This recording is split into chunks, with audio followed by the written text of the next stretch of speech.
Tu crois savoir ce qu'est la pauvreté. Mais ici, la survie obéit à d'autres codes. Des codes invisibles que personne n'a écrits, mais que chacun suit au risque de mourir. Une île où les déchets ne finissent pas à la poubelle, parce qu'ils deviennent des repas, où le miel n'adoucit pas, il fait vaciller la conscience, et où l'or n'est pas trouvé, mais extraite à la morsure de la boue et du silence. Manille. Derrière les tours vitrées et les malles saturées, il y a une chaleur que personne ne filme. Une chaleur collante qui fait fermenter les rues. Ici, un enfant mâche lentement un morceau de poulet, sec et dur comme du cuir. Il l'a trouvé dans un sac noir, à l'arrière d'un fast-food. Il ne sait pas que ce morceau a déjà été mangé, recraché, recuit. Il ne sait pas que ce plat porte un nom, Pag Pag. Il sait seulement que c'est ça, ou rien. C'est une économie parallèle. Un système de recyclage extrême où même la nourriture morte est ressuscitée. Ce n'est pas de la misère. C'est une logique, une discipline, un code. Et chaque bouchée devient un pacte avec le corps. Tenir encore un peu, ignorer les bactéries, parier contre la fièvre. Ce n'est pas un choix, c'est un rituel, un moyen de survivre sans exister. Si tu es encore là, c'est que tu es prêt à voir au-delà du décor. Alors abonne-toi et écris en commentaire ce mot, code. Pour ceux qui obéissent sans qu'on leur dise pourquoi. Pour ceux qu'on ne regarde jamais. Parce que ce n'est que le début. La chair a ses propres lois. Et certaines ne s'écrivent qu'à l'odeur du pétrole, au bruit du métal, ou sous la peau d'un insecte. Ils l'appellent Happy Land. Un nom qui sonne comme une blague cruelle quand on comprend ce qui s'y passe vraiment.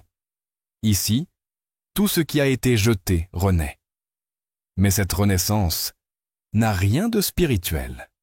Elle est graisseuse, acide, infectée. Ce n'est pas une métaphore. Les déchets deviennent des repas. Du riz noirci par le temps, des os de poulet raclés à la main, des restes écrasés au fond de sacs, plastique ramassé derrière les enseignes de fast-food. KFC, Jollibee, McDonald's. Les grandes marques s'effacent, mais leurs restes persistent. Et dans ce quartier où la chaleur fermente les trottoirs, où les mouches règnent, un autre système s'est mis en place. Une chaîne alimentaire inversée. Un écosystème de la faim. Le Pag Pag, littéralement secouer la saleté, n'est pas un choix. C'est un code, un rituel du quotidien. Les familles se lèvent avant l'aube, les plus jeunes partent pas fouiller les poubelles. Ils savent exactement à quelle heure les sacs seront déposés. Les meilleurs morceaux sont ceux qui n'ont pas encore pourri. Ensuite vient le tri. À même le sol sous le soleil qui écrase, on nettoie avec les moyens du bord.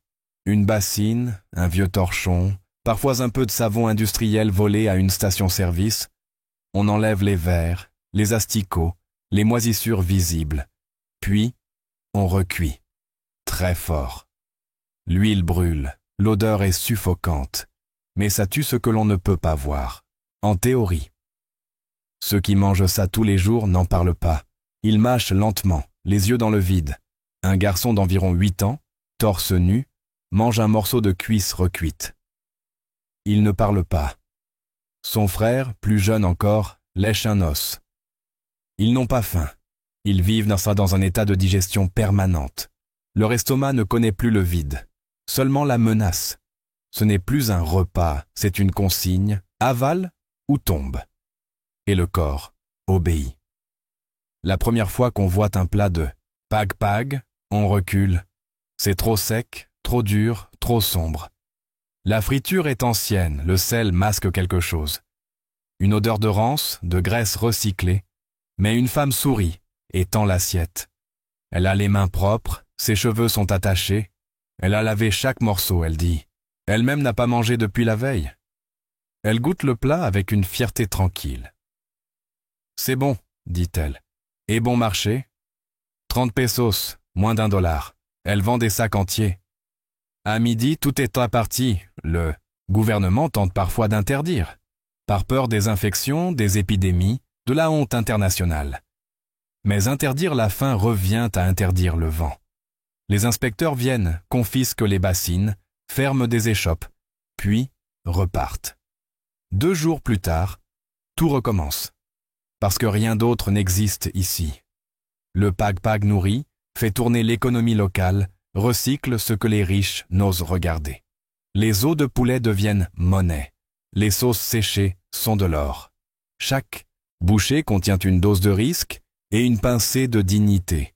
Certains vomissent après avoir mangé. D'autres y trouvent l'énergie pour continuer à chercher dans les ordures.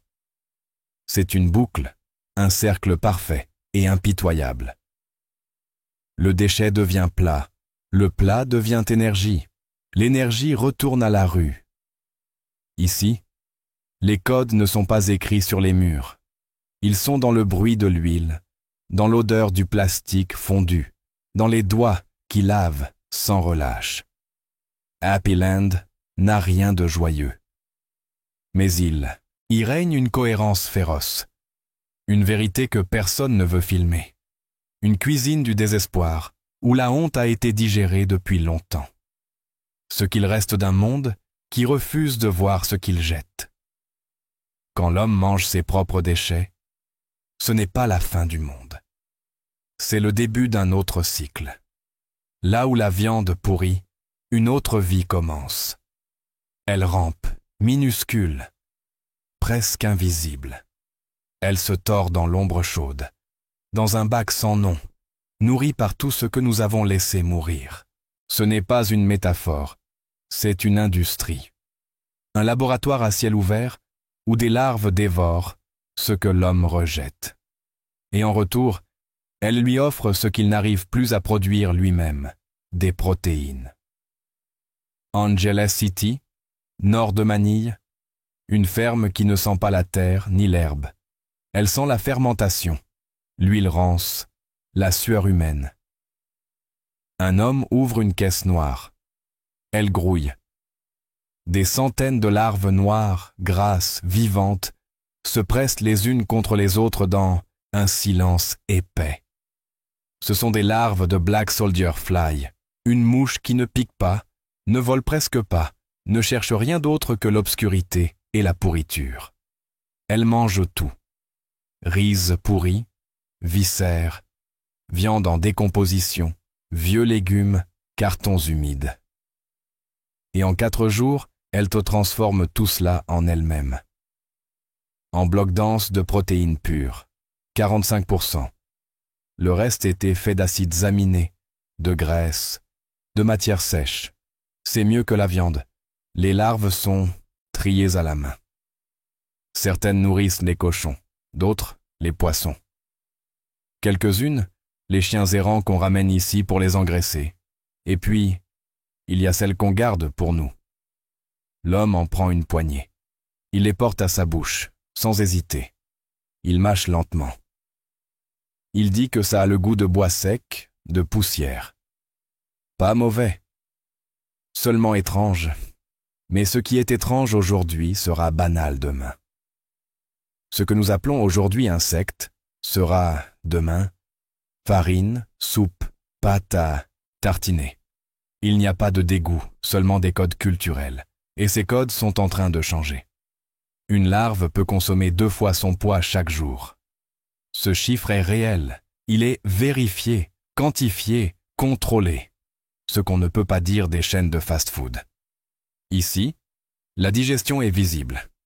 On sait ce qui entre. On sait ce qui sort. Et ce qui sort est réutilisé. Les excréments des larves deviennent fertilisants. Les cadavres deviennent farine. Tout est valorisé. Le mot déchet perd son sens et le mot nourriture aussi. Dans un coin du laboratoire, une étagère pleine d'œufs, minuscules points gris, alignés comme des chiffres sur un écran de surveillance. Ce sont les promesses d'un avenir comestible. L'homme les appelle sa nurserie. Il parle des larves comme d'un cheptel. Il a appris à les aimer. Il les comprend. Il sait quand elles ont faim. Il sait quand elles vont mourir. Et il sait que leur mort nourrit quelque chose d'autre. Tout est calculé.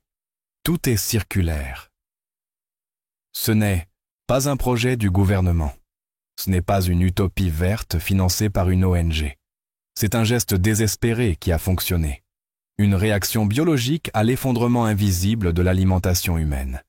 Parce que pendant que certains mangent des plats 2 fois jetés, d'autres cultivent à pas des vers pour survivre dignement. Et si ces vers sont capables de transformer l'horreur en matière nutritive, alors peut-être que seuls ont compris ce que l'homme a oublié. La nature ne gaspille jamais. Elle recycle tout, même nous, même nos erreurs, même notre faim. Boire du miel, ici, peut faire trembler les jambes, non pas parce qu'il est sucré, mais parce qu'il est sacré, et parfois toxique. Il ne vient pas d'un pot sur une étagère, mais d'une montagne cachée dans les entrailles du Luzon, dans le territoire des Dumagat.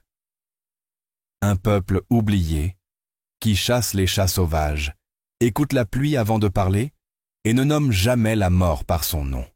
Leurs ruches ne pendent pas dans les jardins, elles sont nichées dans des falaises humides, où l'homme doit ramper, glisser, brûler ses mains pour mériter chaque goutte.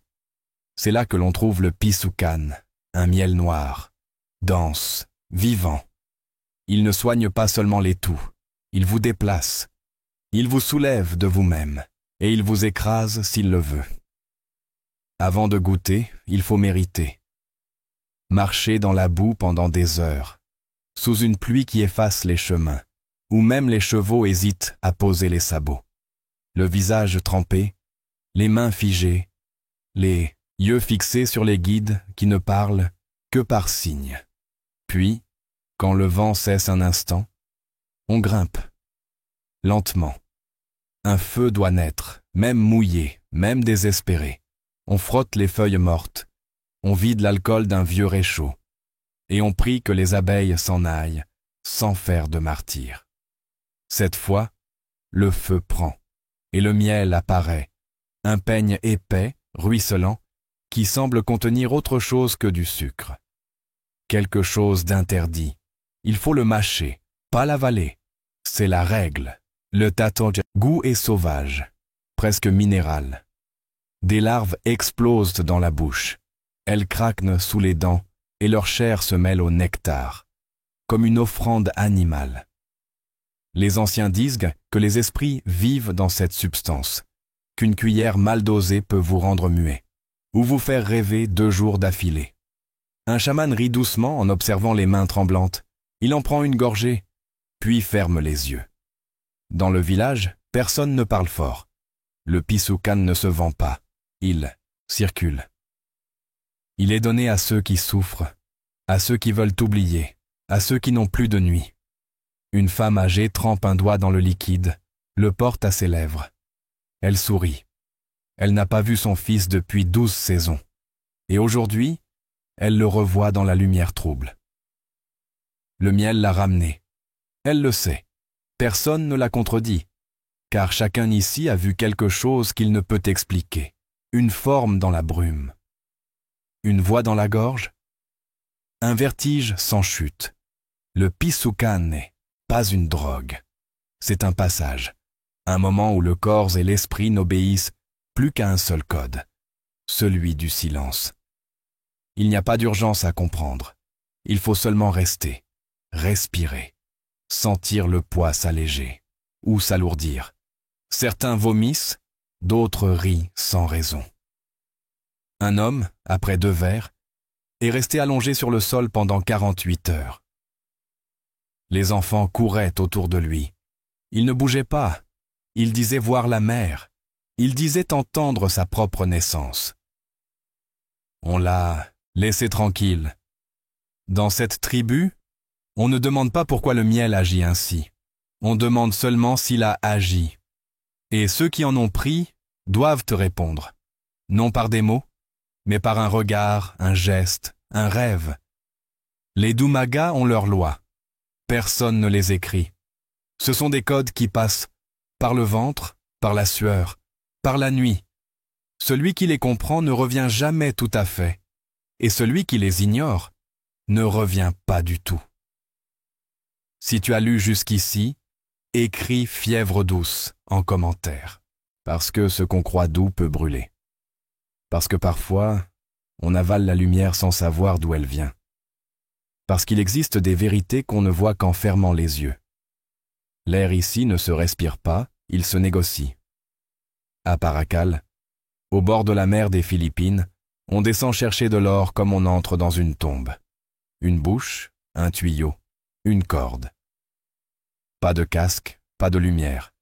Juste une cage de bambou, un trou noir, et l'odeur de la boue fermentée. Le mineur disparaît. Il n'a pas de nom, seulement un rôle. Celui qui creuse, qui ramasse, qui espère. En surface, un autre homme torse nu, garde le souffle en vie. Il tient le tuyau d'air à deux mains comme on tiendrait un bébé malade. Il ne parle pas. Il écoute le bruit du compresseur artisanal qui crache sa respiration fragile. Il sait que si la machine tousse, l'autre s'éteint. Il fait chaud. L'eau est stagnante. La rivière est morte depuis longtemps. Il ne reste que ce qu'elle cache. Un limon lourd, riche en poussière, précieuse. Il faut la soulever, la tamiser encore. Parfois, quelques paillettes brillant dans la bassine, des centimes, des miettes, des raisons de recommencer. Le jour suivant, le mois suivant, toute une vie à extraire le rien dans l'espoir du peu. Ce n'est pas de l'ambition, c'est un devoir, un pacte silencieux entre l'homme et la terre, entre le danger et la survie. Certains disparaissent, un glissement, une paroi qui s'effondre. L'eau envahit le vide, étouffe les cris. Personne ne descend pour les chercher. La peur est une habitude, la mort, une statistique. Il y a ceux qui plongent et ceux qui attendent.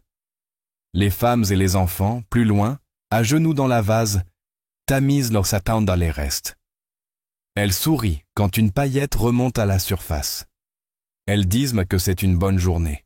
3 grammes, peut-être. 3 grammes, c'est 5 repas ou 2 médicaments. Et 1 gramme peut suffire à croire que demain ne sera pas pire. L'or ici n'est pas un luxe. Il ne brille pas. Il colle aux ongles, s'incruste dans les coupures, se confond avec le sang. Il n'est jamais pur, toujours mélangé à la peur, à la fatigue, à un silence trop long. Celui qui reste dans les poumons des vivants et dans les poches des morts. On ne le vend pas. On l'échange contre un espoir. On le fait fondre avec du mercure volé. On le presse, on le pèse, on le cache. Puis on recommence. Personne ne se demande pourquoi. Personne ne parle de richesse. Le mot n'a pas de sens. La richesse ici, c'est un sac de riz, un moteur qui ne tombe pas en panne, un enfant qui ne tousse plus la nuit. Et pourtant, il plonge. Encore. Toujours. Parce que le sol est pauvre, mais il promet, il ment, il fascine. Et il exige tout. Il faut voir leurs yeux pour comprendre. Ils ne brillent pas. Ils fixent, ils endurent.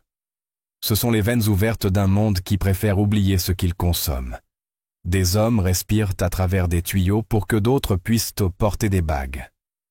Des enfants criblés. De fièvre creusent la terre pour qu'un collier trouve un coup.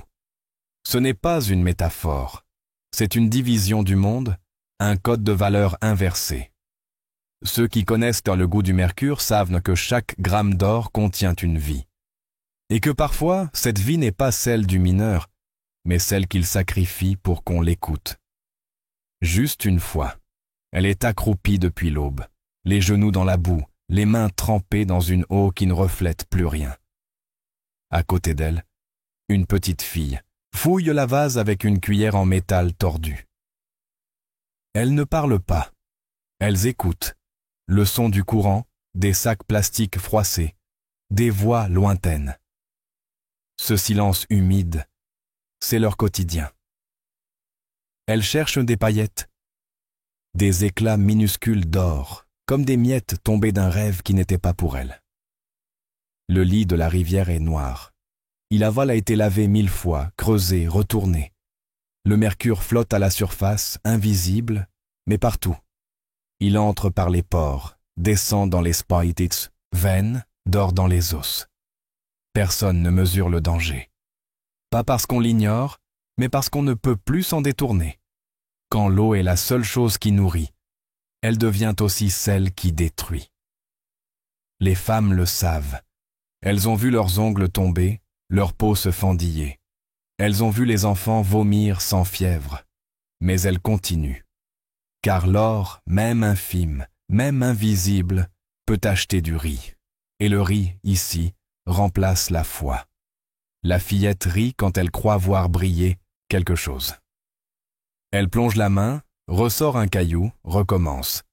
Son rire est court, presque mécanique. À 6 ans, elle connaît déjà la valeur d'un gramme. Elle sait que 3 paillettes valent un œuf, une poignée de vermicelle, un savon bon marché. Elle a appris à compter autrement. Non pas en chiffres, mais en besoins. Un besoin. Un flocon. C'est la règle. C'est un code transmis sans mots, inscrit dans les gestes, dans le dos courbé, dans la fatigue qui ne se dit plus. Personne ne filme ces femmes. Elles ne portent pas de casque, pas de torche, juste un foulard serré, des jambes solides, et un espoir qui ne vieillit pas. Elles ne sont pas héroïques. Elles sont constantes, résistantes, inlassables. Elles grattent la terre pour que la nuit tombe avec un peu moins de vide dans l'assiette. Et quand la lumière s'éteint, elles rentrent. Les jambes lourdes, le souffle court, mais les poches pleines de boue et d'un ou 2 éclats. Elles les cachent dans une boîte. Elles les comptent, les montrent à personne. Pas encore. Demain, peut-être, elles auront assez pour payer la fièvre, ou l'école, ou juste un fruit. Écrit en commentaire. Main d'or. Pour celles qui extraient la richesse du néant. Pour celles qu'on oublie toujours. Pour celles qui résistent là où d'autres n'oseraient même pas poser le pied. On croit souvent que l'enfer est un lieu. Ici, il a une odeur, celle de plastique brûlé, de graisse ancienne, de métal rouillé mélangé à l'urine des rues. À Happy Land, rien ne meurt vraiment. Chaque chose jetée, abandonnée, perdue, est reprise, transformée, valorisée. Un sachet troué devient un sac, un vieux câble, une ceinture, une boîte de sauce, un contenant. Le tri commence à l'aube, bien avant que la ville ne se réveille. Les enfants se dispersent dans les rues, glanent ce que les autres ont rejeté. Et les mères comptent. Non pas les jours, mais les morceaux. Combien de bouteilles? Combien de cuillères? Combien de restes de vie? Ce quartier a son propre système. Une bourse parallèle, une langue qui ne s'écrit pas, un ordre invisible qui remplace l'absence de loi.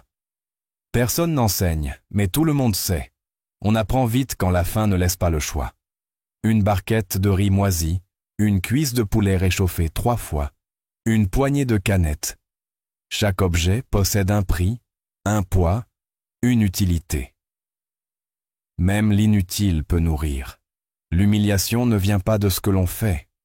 Elle vient du regard de ceux qui n'ont jamais eu besoin de faire. Les montagnes de déchets ne sont pas des symboles de décadence. Ce sont des mines. Elles produisent, échangent, soutiennent. C'est là que réside la dignité. Non dans l'apparence, mais dans la fonction. Une femme peut nourrir 3 enfants avec les restes de 15 sacs. Elle les trie à la main, les lave avec de l'eau récupérée, les sèche au soleil. Elle vend le tout en fin d'après-midi. Elle connaît les codes. Elle sait à quel vendeur s'adresser, à quel moment le prix double. Elle sait aussi qu'un seul faux pas peut la priver de tout. Un contrôle, une interdiction, une rumeur. Et son monde s'effondre, mais il renaît toujours. Le lendemain, le processus reprend, parce que ce quartier n'est pas seulement un espace marginalisé, c'est une machine de résilience, une zone grise où l'ordre social ne repose plus sur la loi, mais sur l'échange, la ruse, la mémoire. Les enfants ne vont pas à l'école, mais ils connaissent la valeur de chaque objet à la seconde où ils le ramassent. Ils savent ce qui peut être revendu, fondu, détourné. Ce sont des experts en ressources humaines oubliées. Ce qu'on appelle saleté ailleurs, ici, c'est de la monnaie. Il n'y a pas de honte dans cette circulation, seulement de la survie structurée, du savoir empirique. Une intelligence née de la privation. Ce monde parallèle est stable, précis, sans fioritures. Et il tient debout, même quand tout le reste s'effondre. Le système officiel les ignore. Eux ont cessé de l'attendre. Ils ont créé un autre code. Un code qui fonctionne sans discours, sans promesses, sans avenir garanti, écrit valeur sale. En commentaire, si tu comprends ce que signifie transformer l'exclusion en puissance. Parce qu'ici, rien n'est propre. Mais tout a un prix. Ils appellent ça survie, mais c'est autre chose. C'est un état d'alerte permanent, un équilibre sur le fil, où chaque geste, chaque gramme, chaque goutte compte. Ce que le monde désigne comme insalubre, eux l'ont apprivoisé. Ce que d'autres fuient, ils le transforment. Non par choix, mais par nécessité. Pas de héros ici. Juste des corps en mouvement, des silences portés comme des charges invisibles. Et au cœur de cette mécanique fragile, une vérité se glisse. Il existe des codes qui ne se disent pas. Ils s'apprennent avec la peau, les nerfs, les années. Ce sont des règles qui n'ont pas de nom, mais qui décident de tout. Là où il ne reste rien, certains fabriquent encore. Une assiette, un repas, une journée de plus. L'or qu'on respire sous la terre. Le miel qui tremble dans les veines. Les vers qui nourrissent le bétail et les enfants. Tout ce qui paraît absurde devient utile. Tout ce qui semble perdu devient pilier.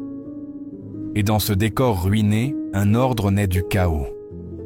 Un ordre que personne n'a choisi, mais que tous suivent. Parce que s'en détourner, ce serait tomber. Il n'y a pas de leçon à tirer, seulement une ligne que chacun trace avec ce qu'il a. Certains avec des mots, d'autres avec des mains, d'autres encore avec des silences. Ici, les codes ne sont pas écrits. Ils se vivent, ou ils tuent. Certains diront que c'est inhumain. D'autres y verront une forme de courage. Mais toi, qu'as-tu vu? Une économie cachée? Un monde parallèle? Ou un miroir qu'on préfère éviter? Si une image, un mot, une scène t'a marqué, laisse-le en commentaire. Juste ça. Une trace. Parce que ce qu'on laisse dire, parfois, mérite qu'on y réponde.